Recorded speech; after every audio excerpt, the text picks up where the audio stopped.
Thank you. इन सुरक्षा योजना लाना चाहिए। तो मेरी सरकार से यही अपील है कि लाड़की बहन योजना, हम ये एक हिंदू मुस्लिम हम इसको लेके नहीं चल रहे।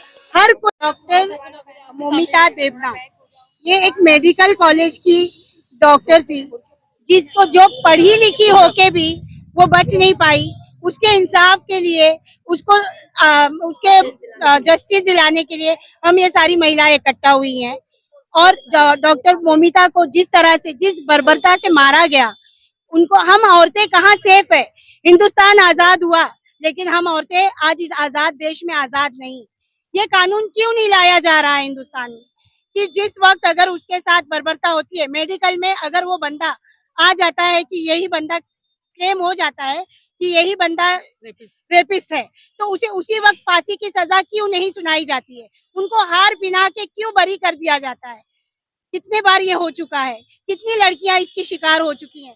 100 लड़कियां, आप भी लोगों के मीडिया के बताने के मुताबिक 100 औरतें रोज रोज पर डे रेप होती हैं, बलात्कार का शिकार होती हैं।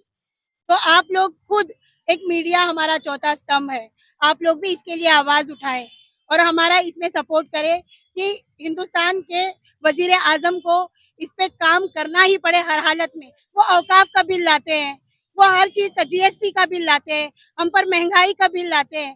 तो ये कानून क्यों नहीं ला रहे हैं?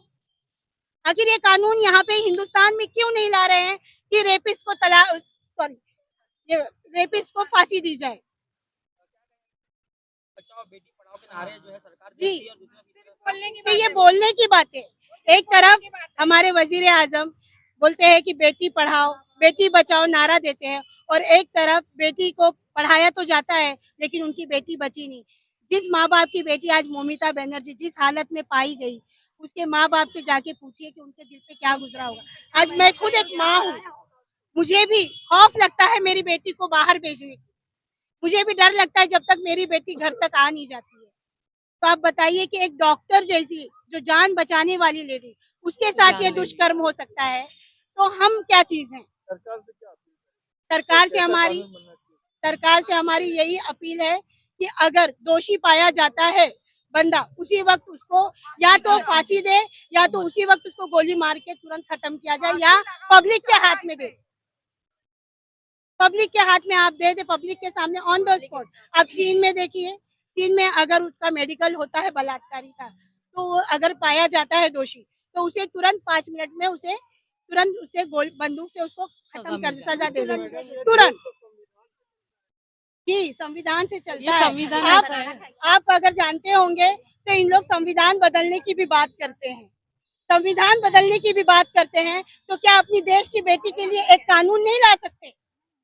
एक कानून तो ला सकते हैं ना अपनी देश की बेटी के लिए। संविधान कानून ला सकते हैं ना? बनाते हैं तो बेटी तो बचाओ का क्यों नहीं बेटी होता? बचाओ का नारा लगाते सिर्फ हो आप। नारा लगाया जाता है।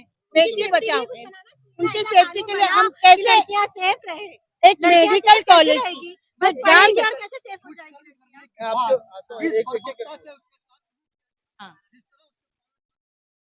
कितने टुकड़े?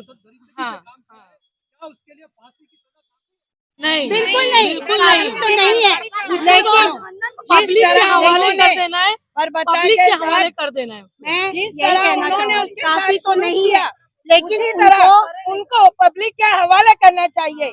तिल तिल उनको मौत होनी चाहिए। बिल्किस बानो की तरह आजाद न करें। कोई मतलब हमने नहीं। बिल्किस बानो जिस से भी तरह आवाज वो बच्ची तो तड़पी है, फिर एक उनको एक पल वो बच्ची तड़पी है, उनको इसी वक्त तरह मिल जाता है। तड़प तड़प कर उनको भी मौत देना चाहिए। यह संविधान बनाना चाहिए, यह कानून बनाना चाहिए। मेरा बोलना ये है, जैसे मणिपुर में हुआ, जैसे मुजफ्फरनगर में हुआ, हर जगह पे बेटियों के साथ हो रहा है। सरकार बोलती है बेटी बचाओ बेटी पढ़ाओ। कहाँ से बेटी को हम पढ़ा के बचाएंगे जब इतनी पढ़ी लिखी लेडी डॉक्टर जो उसके साथ इतने लोग मिलकर बलात्कार किए, उसके एक एक पार्ट्स काट के डाल दिए, तो सोचो हम लोग जैसे आम लोगों का क्या होगा। ये देश है ना बहुत गलत उस पर चल रहा है। सरकार को चाहिए कि इसके लिए कड़ी से कड़ी सख्त कदम उठाए, और हम लोगों की मांग है कि ऐसे लोगों को फांसी दी जाए या तो पब्लिक के हवाले कर दिया जाए। और जैसे सरकार बोल रही है कि बाबा साहब अम्बेडकर का जो संविधान है, वो संविधान में तो ऐसा कुछ नहीं है ये संविधान ही बदलने के लिए ये सरकार लागू है। तो कौन सा संविधान ला रहे? ये ला रहे कि लड़कियों का रेप करें।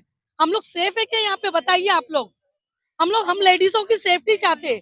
हमको ऐसा कानून चाहिए कि हमको औरतों की सेफ्टी चाहिए। सेफ्टी के लिए, औरतों की सेफ्टी के लिए आज यहाँ कोई सेफ नहीं है। औरत, बूढ़ी, बच्ची, 3 साल की लड़की के साथ भी बहुत दर्दनाक हादसा गुजरा था। उसके बाद भी इतने दरिंदगी के साथ बहुत सी लड़कियों के साथ ये हादसा हो चुका है। फिर भी हमारे यहाँ देश में कानून क्यों नहीं बदला जाता है? ऐसा कानून क्यों नहीं लाया जाता है कि उस इंसान को तुरंत की तुरंत मौत दे दी जाए ताकि दूसरों का दिल और ना बढ़े। इसलिए मेरी है ना इस सबसे गुजारिश है कि आप लोग इस चीज पे ध्यान दीजिए, कानून से ध्यान दीजिए। मीडिया के जरिए आप लोगों तक के मैसेज पहुंचाना चाहते हैं कि आप लोग कानून बदलिए और बेटियों के लिए ऐसा संविधान लाइए कि हम सेफ रहे। तरह लाड़की बहन योजना लाए है सरकार ने। पैसे देने से अच्छा तो लाड़की बहन सुरक्षा योजना लाना चाहिए। तो मेरी सरकार से यही अपील है कि लाड़की बहन योजना बंद करके और लाड़की सुरक्षित योजना आप लाइए तो बहुत बेहतर होगा हम और औरतों के लिए। बहुत अच्छी। मेरे साथ ये लीडर एनजीओ से भी लोग आए हुए हैं। हाँ बोलो। लाड़की बहन 3,000 रुपए दे के औरतों को बेवकूफ बनाया जा रहा है और उनकी इज्जत से खेलकर जिंदगी भर के लिए उनको आज हम लोग किसी भी पार्टी की तरफ से यहाँ जमा नहीं हुए हैं। हम हमारे एनजीओ की तरफ से यहाँ पे जमा हुए और एक बहन के लिए आज हम यहाँ आके खड़े हैं सब लोग, क्योंकि आज उसकी जो हालत थी कहीं ना कहीं वो आने वाले दिनों में कोई और भी लड़की हो सकती है।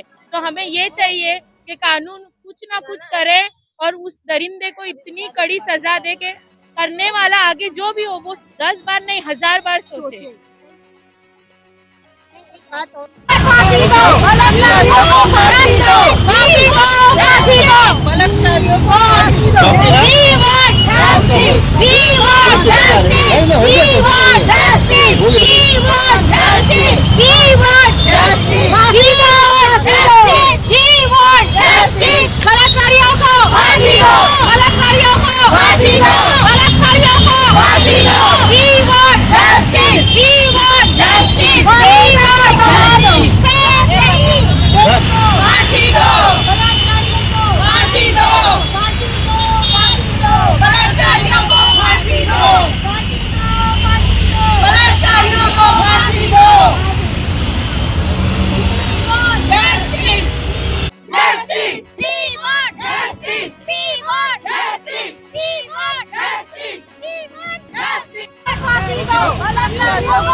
justice.